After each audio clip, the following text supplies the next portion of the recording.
taxes should be calculated based upon the value of the home. Anybody want to jump into the entire homeowner's taxing?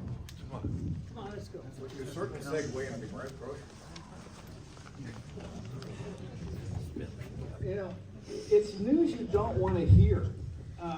And it's not as simplistic as that. The counties say that the legislature, the state, puts burdens on them for services, requirements that the counties must do that the state does not fund. The counties have responsibilities, as you know, and all of us receive those services. Whether there's waste or not is part of the equation, but how does one address waste? Just as we're trying to do with the zero-based budgeting in the state, how does one address waste? Where does one cut? So now, it's been said that the concept is that the county makes a determination as to how much it needs to spend in its budget. How much do we need next year to fulfill the services for the citizens? Now we're going to get that from the property taxes.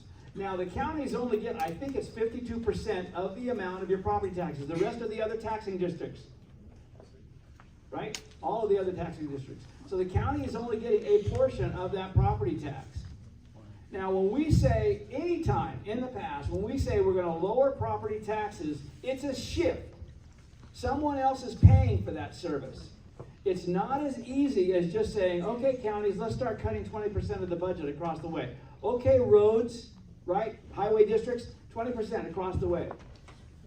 That said, and I'm just trying to address how complicated it is, the complexity of the issue. The infrastructure is beyond our ability to afford. I talked to the rural water users. They're trying to get $115 million in supplementals. Now that's putting on this year's budget, not next year's budget, for critical infrastructure, which is lead in the pipes, lead pipes. They need to get in, and some of these water systems are falling apart. But the interesting thing to me was they have over $1 billion in asks that they didn't get.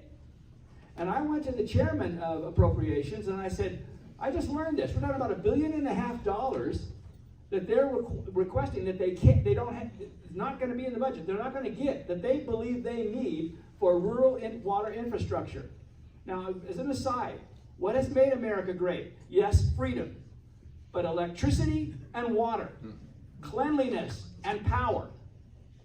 And so water is extremely important. And when rural water districts are looking for $1.5 billion that they cannot get, and then let's talk about bridges and roads and potholes and power and generation lines. I'm concerned that Idaho isn't big enough to keep its infrastructure up to date. And so I asked her, I said, how many other agencies have asks that they cannot fulfill? What is the total? And we don't have a number for that. But just the fact that they said that freaks me out. And we're concerned about the taxpayer. We're concerned about the burden on us. But what happens if our ability to pay taxes, and I heaven forbid, might have doubled or tripled since I moved here. What happens if we can no longer afford that? It doesn't matter what it is, it can't be paid. And that was the thing about this most recent situation with Rural water.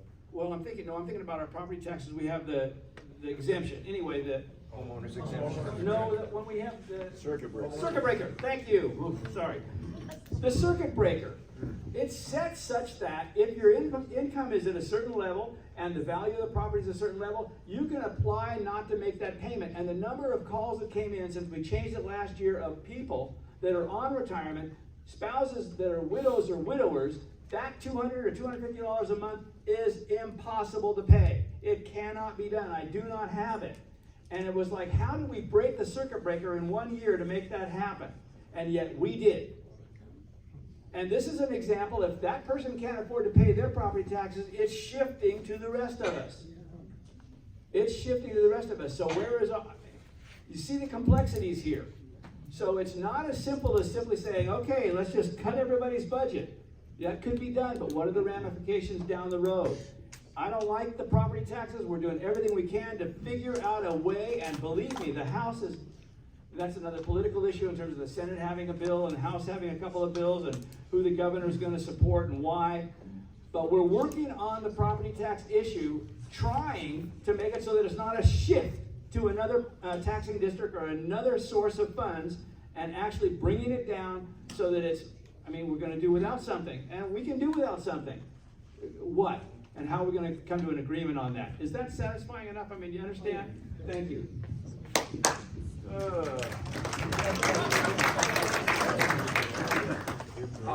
Just to be abundantly clear, we as legislators have a great deal of power with certain things. We have very little power when it comes to what our local governments do with local property taxes. So if you look at your property tax bill, our friend Jeff Tyler, for example, is a commissioner on one of the highway districts. You'll see whatever highway district you're in is listed on your property tax as one of the things that you're paying property tax on. You've also got NIC and there's other local things. The legislature doesn't set that. We don't collect the money. We don't spend that money. All we can kind of do is come in, sort of like I've said in the past, some of our past meetings, is like swatting flies with sledgehammers and do some pretty big things that really tick a lot of people off, even maybe Jeff, I don't know. So the circuit breaker issue got tied up in another bill where one thing we tried to do was cap how much local governments could raise your taxes in a year. And we did it for 1 year, just to try it. And they went berserk. Okay? And said we were limiting their ability to do their jobs and charge more, tax more. So we're not the ideal tool for that. And I'm not saying anybody up here is not willing to try that stuff. And we're gonna try and work on some other property tax relief in the ways that we can. I would just suggest that you focus your interests on that front, on your locally elected officials, be they in highway districts or the county commissioners or your city officials and such, because they're really the ones who are got their hand on the faucet, on the spigot.